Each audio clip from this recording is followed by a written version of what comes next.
Our next one is linked, and will be soon. It's Sydney Metro West, and if I can invite our panellists and our moderator up to the stage as I introduce them, please. Sydney Metro West fast-tracking growth along Sydney's steel spine, and to discuss the opportunities, the service and the amenity this project will provide, please welcome our panel. Brendon Baker, who is the Project Director of Sydney Metro West at Transport for New South Wales. Please come up onto the stage.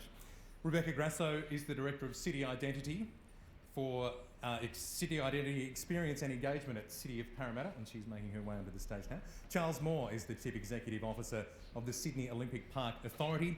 Paul Walker, the Development Director, Retail and Mixed Use for GPT Group, and our moderator is Jenny Wiggins, who is the Infrastructure Reporter from the Australian Financial Review. Please make them welcome. Thanks. Good morning, everybody. Thanks for joining us. Just before I get started, I would like to remind you that we do welcome questions, and if you're too shy to put your hand up when I ask for questions, you can submit questions via SMS and Twitter, and it's a great opportunity to ask people what's really going on with the Metro project, so I encourage you to do so. Well, we heard Andrew Constance this morning talk about the Metro West project as a kind of project that was going to spearhead growth in Western Sydney, and he wants it to be built quick. But the reality is this is actually a very complex project. It's going to cost up to $18 billion, I understand, and while we have some initial funding commitments from both the current state government and the Anthony Albanese, if Labor gets elected at the next federal election, there's still a question of where the rest of the money is going to come from. So that's one of the issues that I want to address today, as well as the benefits that we hope that it will bring to Western Sydney. But before I do that, I thought I might get Brendon to talk a little bit about the complexity of the project, because we were having a chat earlier this week and I was quite surprised to learn that this project is actually going to be more complex than the current Metro projects, the other arms of the Metro project that are currently underway. It's going to be 25 kilometres long. It'll be, I think, pretty much all underground, and as we know, underground tunnelling can be very difficult. And in a bit of breaking news, Lend-Lease has just actually announced a $350 million write-down on their engineering business because of problems tunnelling on North Connects, and they're putting their engineering business under review. And I just say that as an example of how difficult these projects can be for contractors. So Brendon, maybe you could just give us a bit more insight into the extent of this project. Sure. So I think part of the complexity is that this project isn't just a transport project. It's not just about the rail. It really is a truly integrated land use and transport project. A lot of the benefits that accrue from the project, not only doubling the rail capacity between the two cities of Parramatta and the Sydney CBD, but also starting to realise some of the aspirations for land use growth through the corridor. A corridor that's going to see 420,000 people move in over the next couple of decades. So that's a city the size of Canberra, or last week I learned that's a city the size of Helsinki moving into this corridor. The transit amenity required to sort of serve that sort of development really does need a bit of a fundamental shift. So it becomes more than just a transport project. It really is helping to realise some of the land use aspirations through the corridor as a whole, but then also some of the really awesome places in the corridor like Olympic Park, Greater Parramatta itself, including Westmead, and then catalytic places like the Bays closer towards the city. Effectively, again over decades, an extension of the CBD around the harbour to really prime government-owned land in that sort of area. So the complexity comes not only in the transport infrastructure itself, and yes, it is a big project, around about 25 kilometres. The topography of Sydney and the urban environment that we go through does mean that we are thinking about things like tunnel all the way and then underground stations, so that the engineering complexity is definitely there. But the larger complexity is how do you create and how do you build a project which is more than just the transport links. It's actually a placemaking project and a project that encourages productivity and job growth through the corridor. And it's correct, we don't actually have a business case yet. When is that expected to be released, and how much work has been done on that to date? Sure, we've done a phenomenal amount of work, and hopefully a lot of people in this room have been part of that. We've done a lot of engagement across both our key stakeholders, government stakeholders and the private sector stakeholders, industry engagement, a few rounds of community consultation, and we want to do genuine engagement that's actually helping to influence the project. All of that work that we've done we're trying to build that evidence together into business case documentation, into other forms of evidence, so that government is well informed, so that the Minister for Transport Infrastructure can get up and confidently say things about the project, informed by evidence. Part of that's the business case process. We are working very hard to get that business case pulled together. As I said, that's really to provide government with the evidence they need to make a big decision like this, and infrastructure like this is a big decision for government. And when do you think the business case will be out? Will it be before the next election? Look, I think in terms of physical documentation, yes, we can wrap that sort of thing up.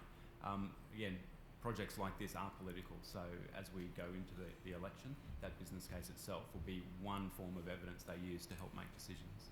Right, and you just mentioned that word political. Obviously, we're in quite a volatile political climate at the moment, and Luke Foley said yesterday before he stepped down that Metro West was a top priority for Labor. I was just wondering how the changes in the state Labor Party may affect funding at all for the project. I mean, I appreciate that none of you are politicians, but given the turmoil at the top of the Labor Party at the moment, I mean, maybe the Metro West will become an even more important project to Labor going into the next election as it seeks to win votes.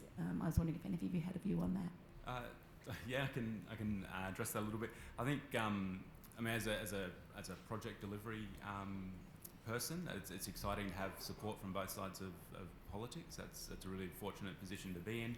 I think, and the Minister this morning probably gave me a bit of a steer that these types of projects are actually fundamental to how we grow the city, that they are enshrined in things like the Greater Cities Commission Plan for 3 cities, that future transport is a long-term view of what should happen across Sydney despite the political environment of the time, that the scale of these projects are really driven by that long-term strategic planning, which is set in place in and around the political cycle, but really trying to leverage off that strong strategic context as opposed to leveraging off political context. Right. I might just also jump in. I think it's a great thing that both sides of politics are angling for this project to be done. So hopefully that political sort of back and forth actually gets this going faster, which will then open up Western Sydney and Sydney Olympic Park. And the other, I guess, slightly controversial issue with this project at the moment is just how many stations are going to be along the route. And as I understand it, the final route hasn't yet been decided. Is that correct? Yeah, that's correct. And how many stations are we currently thinking about? So we are still working on the exact number of stations. I think we very clearly want to hit those really important destinations, and I'm keen to talk about some of those actual destinations as well. The excitement around places like Westmead and Olympic Park, it's real, and it's sort of a real tangible outcome as part of the project. There is opportunity for intermediate stations as well, and it's a bit of a balance between that travel time, a good travel time between Parramatta and the CBD, but also allowing stations and opportunity for customers and humans to actually get onto the system itself, to create access to both set of cities from different parts of Sydney, to link in with the existing public transport network as well. So places like connecting to the T1 Northern Line, really important transport outcome, because it's not just creating a transport and placemaking outcome for that individual place, but it opens up the entire public transport network. Wherever we do have stations, thinking about active transport and linking in with public domain and urban domain works as well, to sort of expand the reach of those stations is really important. So we haven't decided the exact number of stations to date, but we do know it's a balance between the number of stations and that sort of travel time. So I'd probably just add to that by making the observation that in East Sydney, about 60% of workers commute using public transport. In the GPOP region, it's about 20% of people commute using public transport. So we're victims in the Western Sydney of having to use a motor vehicle. And the key reason for that is that we don't have the matrix of transport solutions. I think the metro line is a critical component to that in terms of connecting the east and the central cities but it's far more than just, and that needs to be a very different form of transport to the T1 line. It does rely on speed, and we heard the Minister today saying a key driver is that 20-minute connectivity, or from Sydney Olympic Park, about 15 minutes. Stand on Town Hall Station and get to Chatswood, it takes you more than 15 minutes, to put that into context.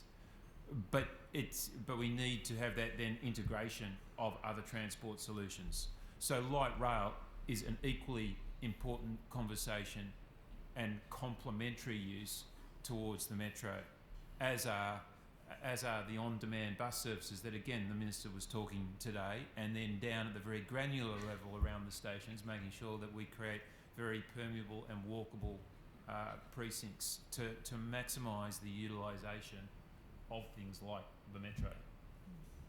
Right. And Charles, can I just get you to talk a little bit more about Olympic Park and what the development would mean? Now, I understand, I mean, a metro will be a station that is pretty much confirmed for Olympic Park. Yes, so look, for us the metro is catalytic. Earlier this year our master plan was gazetted in terms of the next evolution of Sydney Olympic Park, which will provide more than 10,000 apartments, will double the size of the office market, aspirationally to an office market that's larger than Chatswood or St Leonard's. We're looking to increase the education to more than 5,000 students, for instance. But it is reasonably aspirational without metro. We think that with the delivery of metro, that master plan becomes certain and will be delivered well within the 10-year horizon that those numbers were projected on. Second key reason why we think the metro is so important for Sydney Olympic Park, with all respect to any Victorians here, we do view Sydney Olympic Park as being Australia's premier multi-venue and event destination. And we have about 10 million visitors a year. With metro, the modelling that we've done in conjunction with the team, we see that doubling. So 20 odd million visitors based around convenience. I always use the analogy, if you're down in Docklands and you wanted to go to the tennis in January, it takes you more than 15 minutes on the tram. You can do that from the city with metro. It certainly will allow us to review a master plan that took us 2 years to get gazetted, and we're on to version 3.0 already, because we think that it will actually provide government with a great opportunity to realise greater value out of an incredible land bank that Sydney Olympic Park is, and will lead to us to think about the next phase of land release there, in effect an increase of densification, which outside of this room I think is probably not a popular word today, but certainly a very real commercial reality for government. Fourthly, I think that it is absolutely vital to help us achieve that aspiration of creating an office market bigger than Chatswood or St Leonard's. We think that it will absolutely help us to deepen the employment capacity by increasing the size of the labour market, the access to the labour market within that 30-minute ring that the Greater Sydney Commission talks about. We at the moment have access to about 50,000 workers live within a 30-minute ring. With metro and light rail, that increases to more than 600,000 workers. To put that in context, that's the same access that Macquarie Park and North Ryde have. It's actually a larger circumference of workers than Parramatta will have. So you can see how this is catalytic in driving that development forward. And then finally, and fundamentally, given that we are Australia's premier venue and entertainment precinct, it will just actually increase the customer experience. It is at times a little awkward to get into Sydney Olympic Park, isn't it? And it will just increase, and what that will mean is we'll just increase the utilisation of some fantastic Olympic legacy assets. they should become more productive. Right. And if I can just pick up on that point about office development and bring Paul in, I was just wondering how much work has GPT done to date looking at the potentials for property, office, retail development? And do you actually need committed funding before your organisation and others will actually start to make investments in the region? Are you talking specifically at Sydney Olympic Park or all over Western Well, Sydney? initially Sydney Olympic Park and then further along the route as well. We actually only calculated this a couple of weeks ago, but GPT, I think, is the largest investor and owner of Western Sydney in the country. So we have been going long on Western Sydney for quite a while, and we are the largest private landowner in Sydney Olympic Park.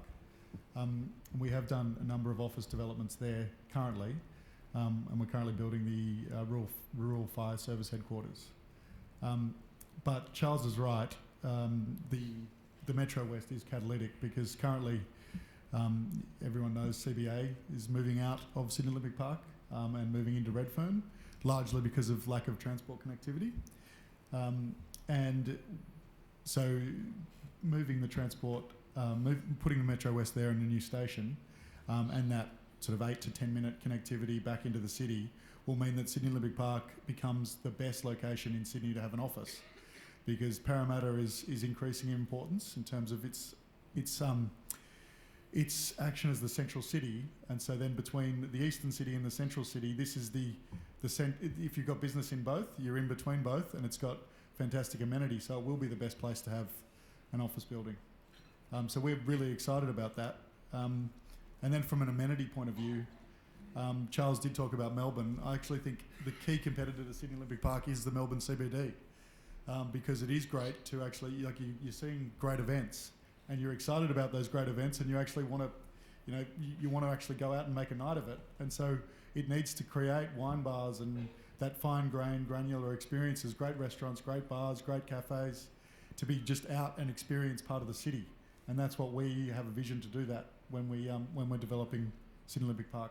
Right. And Rebecca, if I might just bring you in, I think you've been doing some work with people in Parramatta, talking to them about what they want from the Metro. I mean, do people excited by the idea of the Metro? Is there any guarantee that they'll actually use it once it's up and running? And how does it need to be designed and how fast does it need to be to make it the transport mode of choice? Look, I think there's no doubt people want it and they want it quickly.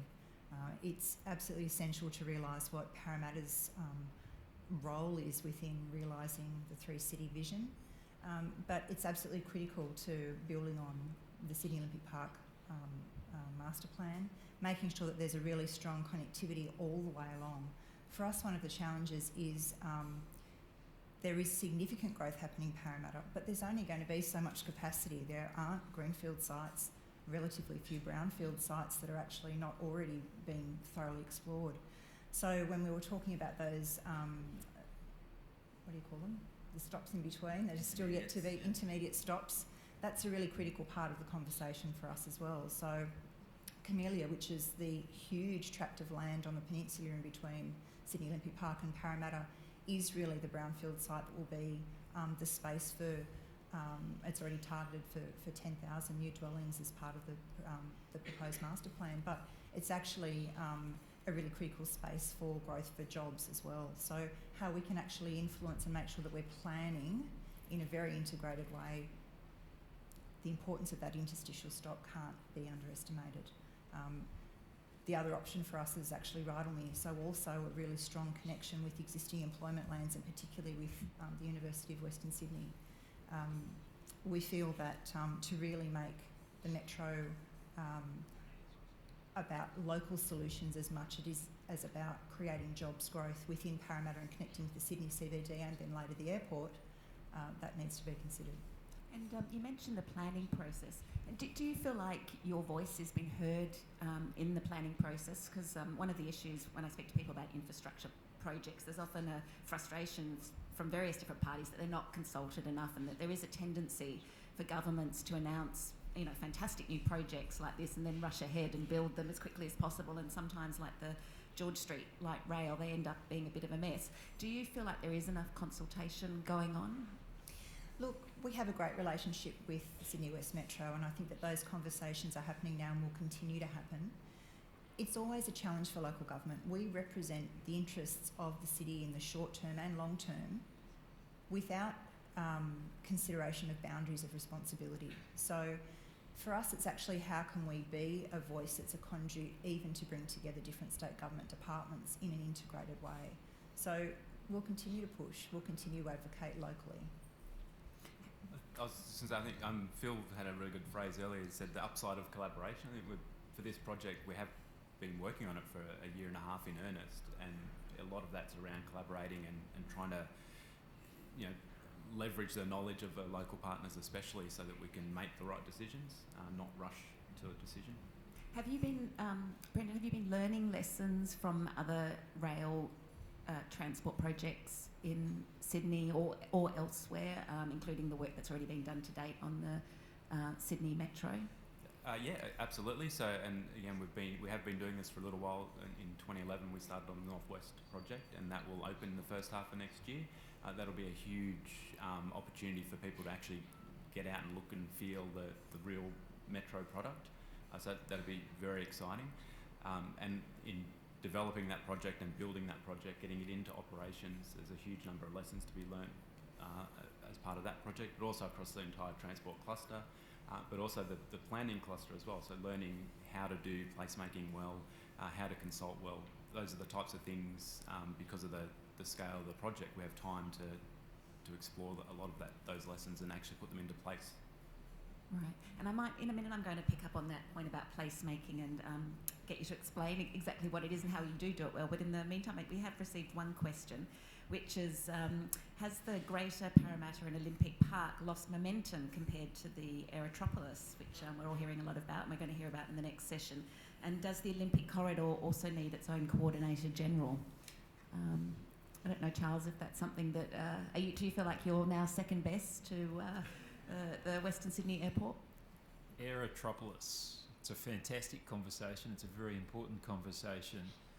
But that's a made-up word, isn't it? So I've got a new made-up word, I think, the Metrotropolis, which is...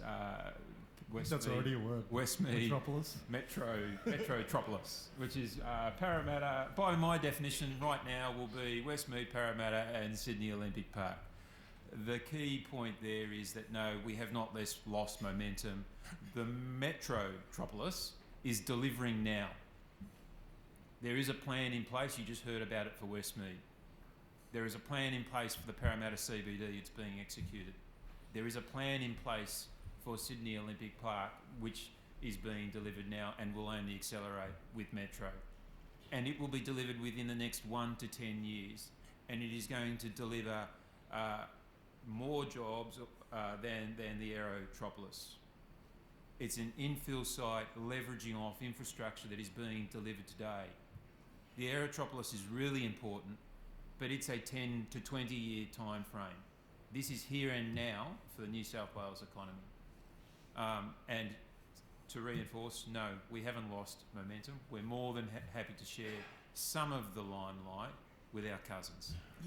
I will touch on that though, and I agree with Charles that it is here and now, but there is some uncertainty which we would like resolved, and it's yes, Brendon, you've been doing some great work, and the collaboration you have been doing is testament to your personality, which means that you're able to get great results. But at the moment it is a business case and it doesn't have full funding. Same with the second stage of the light rail, which doesn't have full funding, and the ANZ Stadium redevelopment is still also uncertain. So from a private sector point of view, we'd love some resolution of those things so we can start investing. Charles, you talked about 10.8 million people who come to Sydney Olympic Park each year. About 2.5 million people are coming because of ANZ Stadium. So we don't want to spend billions of dollars investing in Sydney Olympic Park when then suddenly 2.5 million people aren't coming for a period and we don't know when that period is. So we do need to resolve some of these uncertain things. And yeah, they're all great and they're probably coming, but we need some certainty so that the private sector can start investing. Yeah, so Paul, I take that point, which I think the second part of that question was... does the Olympic Corridor also need its own Coordinator General? Right.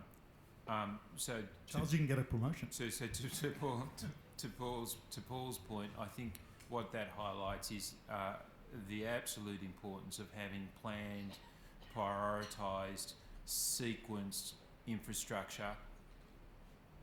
And the Greater Sydney Commission, I think, take a bow, because for the first time we're getting that conversation around planned, prioritised and sequenced infrastructure. The missing element to that is then the certainty that Paul talked about. And the wheels are turning pretty fast within government, but the sooner government can provide that transparency and certainty to that planned, prioritised and sequenced infrastructure, then capital will react. The private sector can place its bets. Do we need more funding guaranteed from the federal government? Maybe that's one of the benefits of Western Sydney Airport, right? The federal government is paying for the whole thing. They've just come in with this huge sum of cash. And we heard Andrew Constance earlier basically saying, yes, he would welcome more money from the federal government. Do you expect the federal government? As I said, we have this sort of initial commitment from Labor of $3 billion, but do we need to see a bigger commitment from the Commonwealth? No, I think the federal commitment to public transport is really exciting as a public transport sort of practitioner. But I think, how you end up spending that, what are the funding and financing mechanisms for such big infrastructure projects is really complicated. We definitely want a multi-investor type approach, but largely they will still be state funded. But the private sector said they want to help and contribute. So what are the actual mechanisms and policy drivers for those? It's a big sort of government question as opposed to driving for individual money for an individual project. Right, and you say you want the private sector to contribute, but the private sector is notoriously reluctant to invest in brand new infrastructure projects until they're actually up and running and they can see how much money they make. And rail projects are particularly complex. How can you be sure that private investors will be interested? I think they've told us they're interested, so that's a good start. The other thing is, again, that partnership approach, not saying you need to fund the infrastructure, but how do we partner with the private sector to have good outcomes at individual places as opposed to just funding the infrastructure itself. Have you started having talks with potential private investors yet? Yeah, so we've had 2 rounds of industry consultation. That includes with developers and landowners throughout that corridor, which is really exciting, again, from a government-private sort of partnership point of view. We're trying to move on that and trying to work out the right mechanisms to make that partnership work. Again, the Westmead Health Precinct, really good example of where you can get a partnership for an education and health outcome. And just bringing you back to this placemaking concept, maybe if I could get a definition from someone about what placemaking means and how do you make it happen? I could have a go at that. So, placemaking is about the connected experience within a place. It's at a human scale. So it's understanding how both the built elements and the activation elements all come together. And to make that really effective, it needs to be considered at a very early planning stage, but also needs to be considered continually. So adapting depending on what people need at any point in time.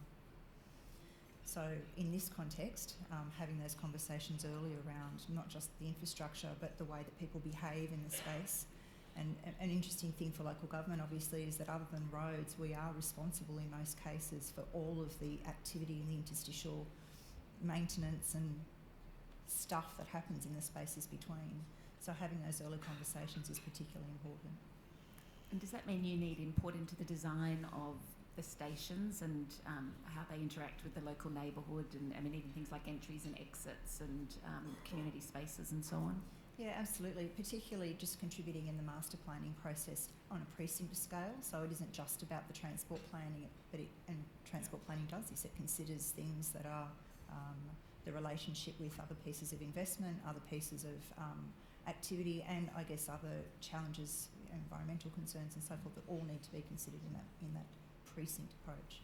And just understanding that local context and the aspirations, whether it be somewhere like Olympic Park or Parramatta CBD, because those things influence station decisions and they influence how you might build or operate the transport infrastructure. Can anyone give me an example of where that has been done really well, either in Australia or overseas? If you sort of have an ideal vision? In Sydney itself, there's some fantastic opportunities just in the CBD, like Wynyard Station, and integrating the development there. For the northwest, we're currently creating brand new precincts around some of our stations, and in other parts like Castle Hill, we're integrating the stations back into the existing urban environment, and those places are benefiting from the sort of metro infrastructure. Right, and also I just want to bring in the Bays precinct, because we've talked a lot about Olympic Park. Again, the Bays precinct, it's still under development. It's, I think, lagged initial plans that were touted several years ago for a complete redevelopment. Could a metro station be a catalyst for finally getting, we've had the fish markets announcement earlier this week, but getting the rest of the Bays precinct develop, this area around the White Bay Power Station and so on? So that area does have some accessibility issues, and so something like a metro station would provide the opportunity for a very high mode share to public transport for a commercial development in what is quite a large area of government-owned land, and it's got a harbourside location, and effectively extending the CBD out to that part of Sydney. There's also working harbour components in the bays. All of those things, if master planned really well, can be accommodated, but it's difficult to progress such big aspirations without the sort of, again, the certainty around transit amenity and the certainty of something like a metro station, combined with the other intermediate modes as well.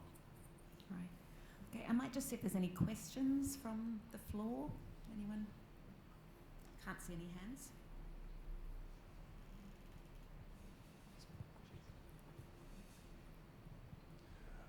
Hi, I've just got one question for Brendon and Charles. Dr. Michael Spence said there were concerns the transport links, including Sydney Metro West, would not be complete or up to scratch when it came to the completion of Westmead University.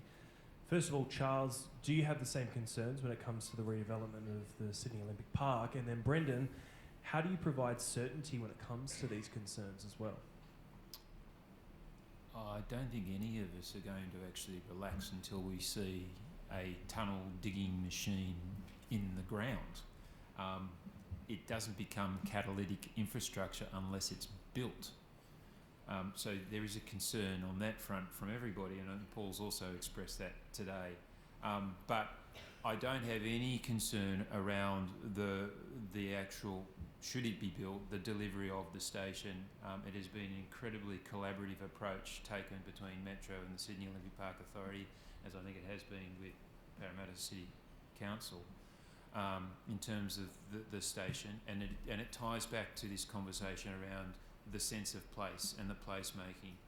So that we've been applying some very strong and intentional creation of social amenity within the planning frameworks of what we're thinking about, to ensure that the public spaces are animated, that the ground planes are activated, that it is permeable and walkable, and that it comes with green spaces and diversified usages. Why is that important? Because the still spine is important, as I talked about before, about bringing the workforce, for instance, but then you've got to create the amenity that the workforce actually wants to be in. And that's where the placemaking piece and urban planning piece steps in. And then, Paul, you might have some... Yeah, I was going to come back also to your question before about some other examples around that placemaking's been done well. There's global examples all around the world. So there's obviously Tokyo's got some amazing mixed-use developments around transit stations. There's some great ones in the US. There's some great ones in London. I think there's actually a conversation before lunch about Westfield London and what's happened around Stratford. So there's some great locations. There's some great benchmarks. But I think the key is getting the separation right, because a commuter zone is not a pleasure. So you talk about, you think about Town Hall Station versus QVB. You need to be the right requisite distance away from a station, and you need to make sure that the commuters aren't mixing with the experiences and the places. So, and whether that becomes a vertical separation because it's a mixed-use development and the station's below and then the experiences are above, or it becomes the requisite distance in ground plane to make sure that you've separated things well and you've thought about the human experiences and then the different conditions to make sure that you're getting it all right. And I think with the work that that the Metro team is doing, we're setting that up relatively well, and there's collaboration between the public and the private sector to be able to do that. Can I just ask you, why is it important to separate commuters and shoppers? You know, because wouldn't presumably the retail stores like as many commuters sort of passing by their shops as possible to attract them in, or is it just everyone bumps into one another? There's retail that's successful right at places there's a lot of people, but it's usually just a grab and go. It's not a place you want to shop and buy a nice suit or dress or go and sit down and have a great lunch, unless you're in one of the London train stations where you can actually sit in a champagne bar and be above. Grand Central's got some locations which have got great restaurants, but they're separated from the commuter throng. You're not right in the middle of it. So it's about just thinking about meaningful design and separating. So you can people watch, but you need to be separated from. No one wants to be standing in the middle of a crowd who's in a rush. Right, okay, and we're almost out of time, but finally, Brendon, I might just ask you, and perhaps this is a question I should have asked at the beginning, but when would construction be expected to start on Metro West? You need some funding first. Assuming we get some funding in the next state and federal budgets. We're working very hard on that investment decision at the moment. We've got a public commitment of the late 2020s. Again, we've still got quite a bit of homework to do in terms of construction scheduling and timeframes of a project of this scale. So very long tunnels, lots of underground stations. It is quite a long build. We haven't quite yet worked out exactly how long it will take, but you know, the late 2020s is a little while away, and it is a very big project. Right, okay, great. Thank you very much. Please thank our panel.